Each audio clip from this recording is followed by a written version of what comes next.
بسم اللہ الرحمن الرحیم صلی اللہ تعالی علی حبیبی محمد وعلی آلہ وصحبہ وسلم۔ حضرت سیدنا امام بخاری صاحب رحمۃ اللہ علیہ نے یہ ترجمۃ الباب قائم فرمایا، باب الصلاۃ الی الاسطوانہ، استوانہ کی طرف منہ کر کے نماز پڑھنا۔ اس حوالے سے چونکہ مسجد میں جو ستون ہوتا ہے، اکیلے نماز پڑھنے والا آدمی اگر ستون سامنے ہو وہاں پہ نماز پڑھے تو زیادہ بہتر ہے۔ اس سے گزشتہ جو ابواب قائم کی حضرت سیدنا امام بخاری صاحب رحمۃ اللہ علیہ وہ سترہ کے متعلق تھے۔ تو آدمی کو جب نماز پڑھنا ہو مسجد میں بھی تو کوشش کرے، اکیلے نماز پڑھنی ہے تو سامنے ستون وغیرہ ہو یا سترہ ہو تاکہ باقی لوگوں کے لیے گزرنے کے لیے آسانی ہو۔ تو یہ یہاں پہ بیان کرتے ہیں کہ سامنے استوانہ ہو، ستون ہو،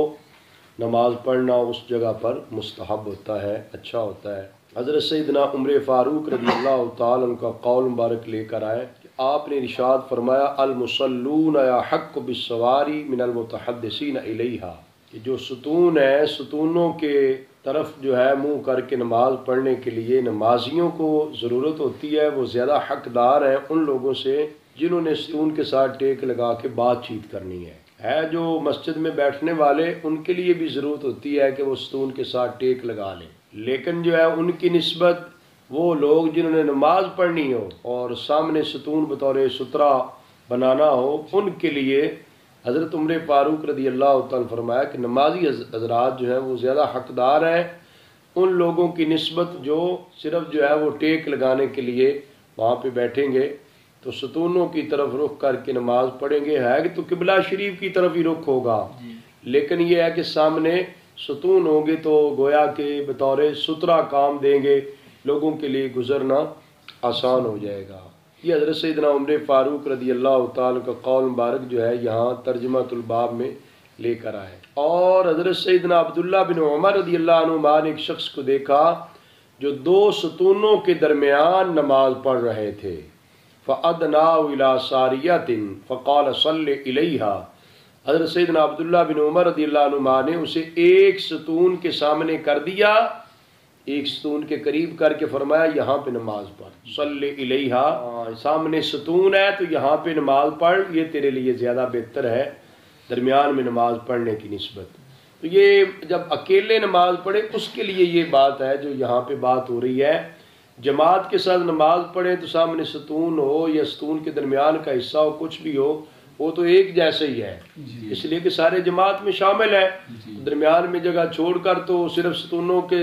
سامنے کھڑے ہو جائیں اور درمیان کی جگہ چھوڑ دیں، یہ تو قطع صف ہو جائے گا، یہ تو صفوں کے درمیان فاصلہ ہو جائے گا جو کہ جائز نہیں ہے۔ تو یہ اکیلے نماز پڑھنے والے کے لیے ہے کہ اس کے لیے مناسب یہ ہوتا ہے کہ اس جگہ نماز پڑھے جہاں پہ سامنے ستون ہے،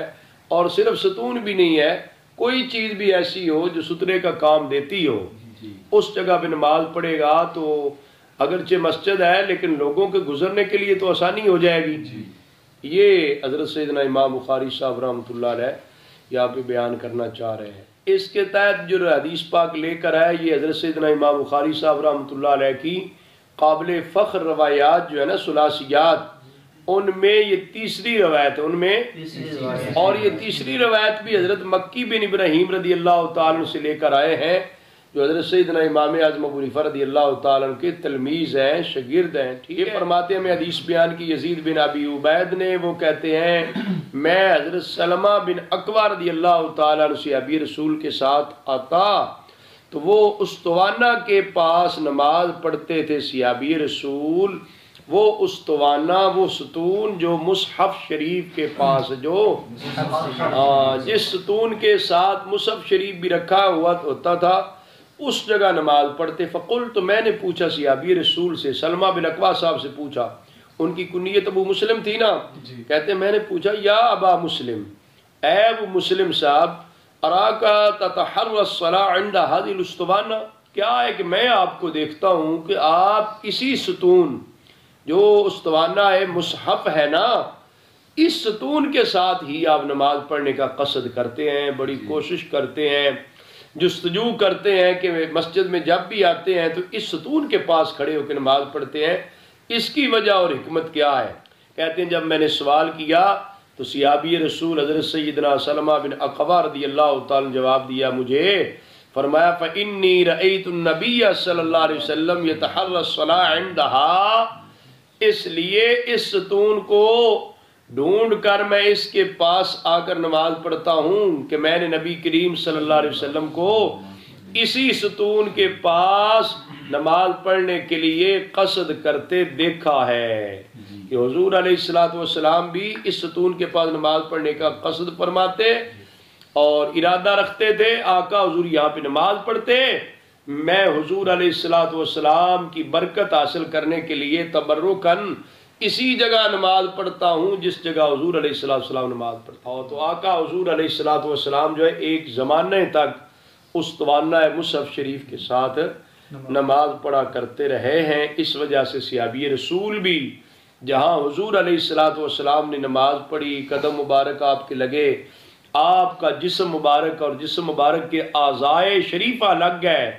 صحابہ سمجھتے تھے کہ وہ جگہ، وہ زمین مقدس اور متبرک ہو گئی ہے، وہاں پہ نماز پڑھیں گے تو زیادہ برکت ملے گی۔ اس سے یہ بھی پتہ چلتا ہے کہ پھر جہاں صالحین نماز پڑھتے ہوں، عبادت اور بندگی کرتے ہوں، اللہ کے نیک بندے جہاں پہ عبادت و بندگی کرتے ہوں وہاں پہ جانا چاہیے، وہاں پہ جا کر نماز پڑھ لینی چاہیے، نفل پڑھنے چاہیے، برکت حاصل کرنی چاہیے۔ یہ صحابہ کرام رضوان اللہ علیہم اجمعین کا معمول ہے۔ مسجد تو باقی بھی ساری مسجد تھی، اسطوانہ مصحف شریف کے پاس کیوں، اس ستون کے پاس کیوں آ کر ابو مسلم صاحب حضرت سلمہ بن اقوا رضی اللہ عنہ نماز پڑھتے کہ آقا حضور کو یہاں پڑھتے دیکھا ہے؟ تو آقا حضور اگر غار حرا میں رہے جہاں پہلی وحی بھی اتری، آقا حضور علیہ السلام کی دن وہاں پہ اللہ کی عبادت و بندگی میں رہتے، تو لہذا آج کوئی آدمی اس برکت کو حاصل کرنے کے لیے غار حرا جائے یا غار ثور جائے جہاں آقا حضور علیہ السلام نے 3 راتیں گزاری، کہ آقا حضور علیہ السلام کا وجود مبارک یہاں پہ رہا ہے، اس کی برکت سمیٹنے کے لیے کوئی جاتا ہے تو آج بھی ٹھیک ہے، سمجھ آ رہی؟ شرن کوئی مانت نہیں ہے۔ صحابہ کرام تو مسجد میں بھی اس جگہ کا انتخاب کرتے کوشش کے ساتھ، قصداً اس جگہ پہ جا کر نماز پڑھتے جہاں حضور علیہ السلام بیٹھا کرتے تھے، نماز پڑھا کرتے تھے۔ تو حضرت سیدنا امام بخاری صاحب رحمۃ اللہ علیہ نے اسی ترجمۃ الباب کے تحت جو دوسری حدیث پاک ذکر کی ہے، اس کے راوی حضرت سیدنا انس بن مالک رضی اللہ تعالیٰ عنہ وہ فرماتے لقد ادرکت کبار اصحاب النبی صلی اللہ علیہ وسلم یبتدرون السواری عند المغرب، کہتے ہیں میں نے تو بڑے صحابہ کرام رضوان اللہ علیہم اجمعین کو دیکھا ہے جو نماز مغرب کے وقت ان ستونوں کے پاس آنے میں جلدی کرتے، ستونوں کے پاس آنے میں کہ نماز پڑھتے تھے تو ان کی کوشش ہوتی تھی کہ ہم کوئی فرض کے علاوہ جو نماز پڑھیں گے وہ ایسی جگہ پہ پڑھیں گے جہاں آگے ستون ہو، جہاں آگے۔ اگلا باب اسی ضمن میں حضرت سیدنا امام بخاری صاحب رحمۃ اللہ علیہ نے قائم فرمایا باب الصلاۃ بین السواری فی غیر جماعت، جماعت کے علاوہ میں، جماعت کے علاوہ میں ستونوں کے درمیان کے نماز پڑھنے کا کیا حکم ہے؟ جماعت کے ساتھ جب نماز پڑھی جائے گی پھر تو ستونوں کے درمیان بھی اسی طرح آدمی کھڑے ہوں گے جس طرح ستونوں کے سامنے کھڑے ہوتے ہیں، پھر تو کوئی فرق نہیں ہے۔ لیکن جماعت کے علاوہ کیا مطلب؟ جب منفرد ہوگا آدمی، اکیلے نماز پڑھے گا، اس کے لیے کیا وہ ستونوں کے درمیان نماز پڑھ سکتا ہے؟ نماز تو پڑھ سکتا ہے، نماز ہو بھی جاتی ہے، لیکن بغیر عذر کے چاہیے کہ آدمی وہاں پہ نہ کھڑے ہو جہاں سے آگے لوگوں کے گزرنے کا خدشہ ہو۔ اگر لوگوں کے گزرنے کا خدشہ کوئی نہیں ہے، نماز مسجد خالی ہے، پھر پڑھنے میں کوئی حرج بھی ہاں، یہ صرف اس لیے ہے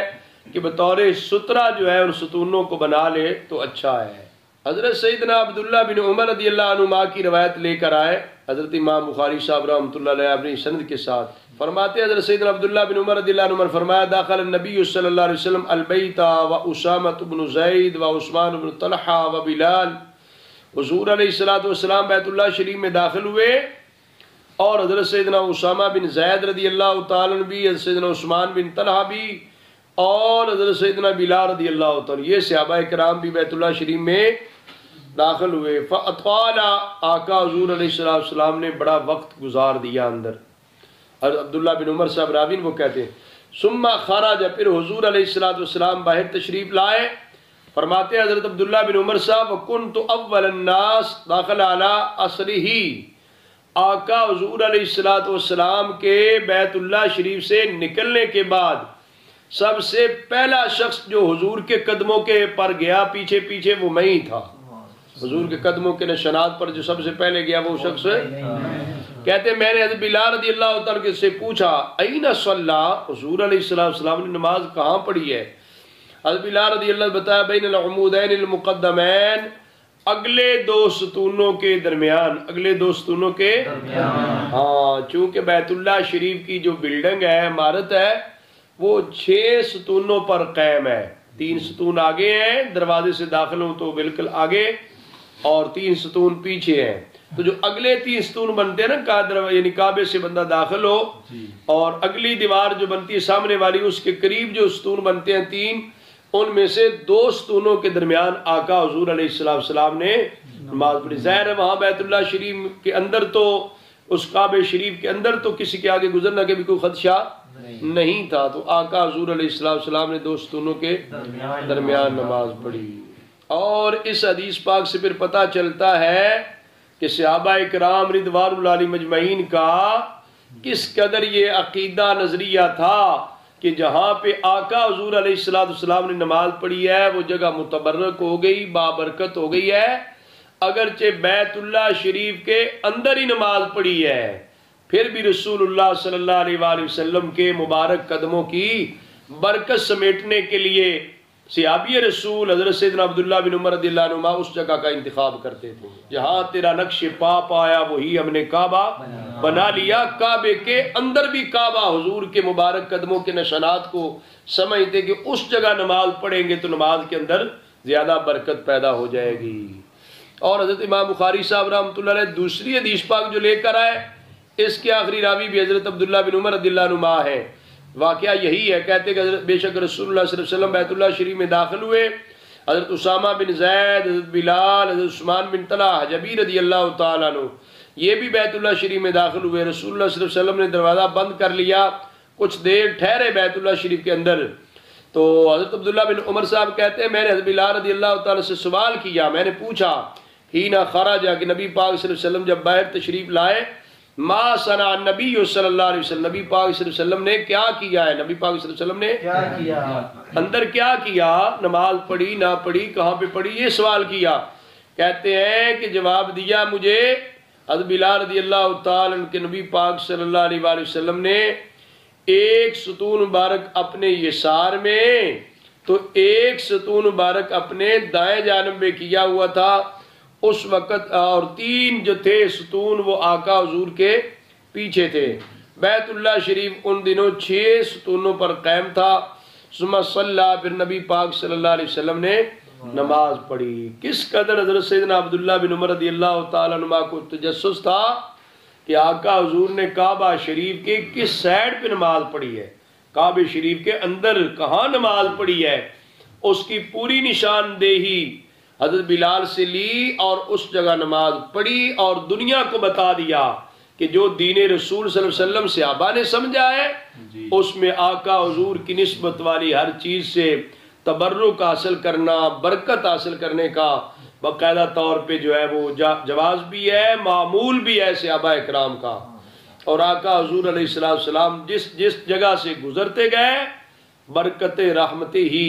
آقا حضور علیہ السلام تقسیم کرتے گئے. نعمتیں بانٹتا جس سمت وہ ساتھ ہی منشی رحمت کا قلم دان گیا. آقا حضور جدھر گزر گئے اللہ تعالیٰ کی نعمتیں ہی بانٹتے، برکت رحمتیں ہی بانٹتے گئے. آقا حضور علیہ السلام جدھر رخ کر لیں ادھر ہی بہار، اندر بہار آ جاتی ہے.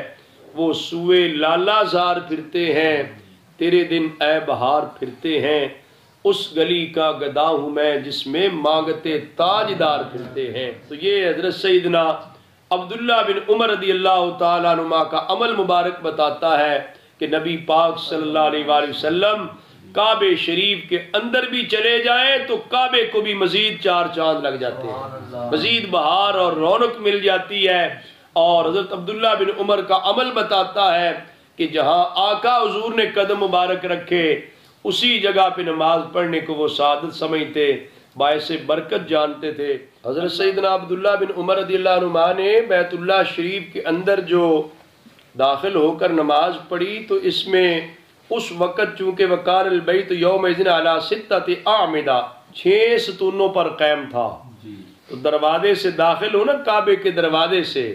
تو سامنے داخل ہوتے 3 ستون آتے ہیں، اس سے آگے جائیں تو اگلے جو 3 ستون ہیں نا سامنے والے گویا کہ تینوں میں جو 2 ستون بنتے ہیں ان کے درمیان آقا حضور علیہ السلام نے نماز پڑھی تھی۔ تو گویا کہ اس وقت سامنے والے 3 ستونوں میں 2 ستون آقا حضور علیہ السلام کی دائیں جانب تھے تو 1 ستون دوسری جانب تھا، ان دونوں کے درمیان آقا حضور علیہ السلام نے نماز پڑھی۔ حضرت سیدنا عبداللہ بن عمر رضی اللہ عنہ نے ایک اگلا جو باب قائم فرمایا، اس کے اندر بھی جو روایت لے کر ہے وہ یہی ہے حضرت عبداللہ بن عمر رضی اللہ عنہ کی۔ آپ فرماتے ہیں کان اذا دخل الکعبہ مشى قبل وجهه حين يدخل، کہ حضرت نافع کہتے ہیں کہ حضرت عبداللہ بن عمر صاحب رضی اللہ عنہ کا معمول تھا کہ جب کعبہ شریف میں جاتے تو سیدھے اپنا جدھر چہرہ ہوتا منہ ہوتا نا داخل ہوتے ادھر ہی آگے بڑھتے جب داخل ہوتے، اور دروازہ اپنی پیٹھ کے پیچھے کرتے، دروازہ جو تھا بیت اللہ شریف وہ پیٹھ پیچھے کرتے، آگے چلتے یہاں تک کہ ان کے درمیان اور اس دیوار جو کعبہ شریف کی سامنے جانب داخل ہوتے بنتی تھی اس کے درمیان تقریباً 3 ہاتھ کا فاصلہ رہ جاتا۔ صلی حضرت عبداللہ بن عمر رضی اللہ عنہ وہاں پہ نماز پڑھا کرتے۔ یتوخى المکان الذی اخبرہ بہ بلال، حضرت عبداللہ بن عمر صاحب قصد کرتے ارادہ کرتے تھے اس جگہ کا جس جگہ کی نشاندہی حضرت بلال نے کی تھی کہ آقا حضور علیہ السلام نے ان نبی صلی اللہ علیہ وسلم صلی فی، کہ نبی پاک صلی اللہ علیہ وسلم نے یہاں پہ نماز پڑھی ہے۔ عبداللہ بن عمر رضی اللہ عنہ فرماتے وَلَيْسَ عَلَىٰ أَحْدِنَا بَأْسٌ أَنْ صَلَّىٰ فِي أَيِّ نَوَاحِي الْبَيْتِ شَاءَ، بیت اللہ شریف کے اندر داخل ہو کر جدھر چاہے نماز پڑھے، کسی کونے میں چاہے نماز پڑھے، نماز تو ہو جاتی ہے، لیکن جو برکت حضور کے مبارک قدموں کی ہے وہ تبھی ملے گی جہاں پہ حضور نے نماز پڑھی ہے اس جگہ نماز پڑھی جائے۔ نماز ہونے میں کوئی بات نہیں ہے، نماز تو پورے بیت اللہ شریف کے اندر جدھر چاہے بہن کھڑے ہو کے نماز پڑھے نماز ہو جائے گی، اور جدھر چہرہ کرے گا ادھر ہی کعبہ ہوگا۔ لیکن یہ ہے کہ آقا حضور علیہ السلام نے جہاں پہ نماز پڑھی حضرت بلال رضی اللہ تعالیٰ عنہ نے نشاندہی کی، حضرت عبداللہ بن عمر رضی اللہ عنہما ہمیشہ اسی کا قصد کرتے تھے اور امت کو سبق دے کر گئے کہ ہم نے جو دین حضور سے سیکھا ہے اس دین کا یہ حصہ ہے کہ جہاں مصطفیٰ کریم صلی اللہ علیہ وسلم کے مبارک قدم لگ جائیں وہ اگرچہ عین کعبے کے اندر کا حصہ ہو وہ پہلے سے زیادہ مبارک بن جاتا ہے، زیادہ مقدس ہو جاتا ہے، وہاں سے برکتیں رحمتیں زیادہ نصیب ہوتی ہیں۔ لہذا جہاں بھی اللہ والے عبادت و بندگی کریں، جہاں پہ تشریف فرما رہے ان صالحین کے مبارک جگہ سے برکتیں حاصل کرنے کے لیے اس جگہ پہ جانا، وہاں پہ جا کے نوافل پڑھنا، یہ باقاعدہ طور پہ دین اسلام سے اس کا جواز ہے، استحباب ہے۔ صحابہ کرام رضوان اللہ علیہ مجمعین کا یہ عمل مبارک تھا۔ اللہ تبارک و تعالی مجھے اور آپ سب کو عمل کی توفیق عطا فرمائے۔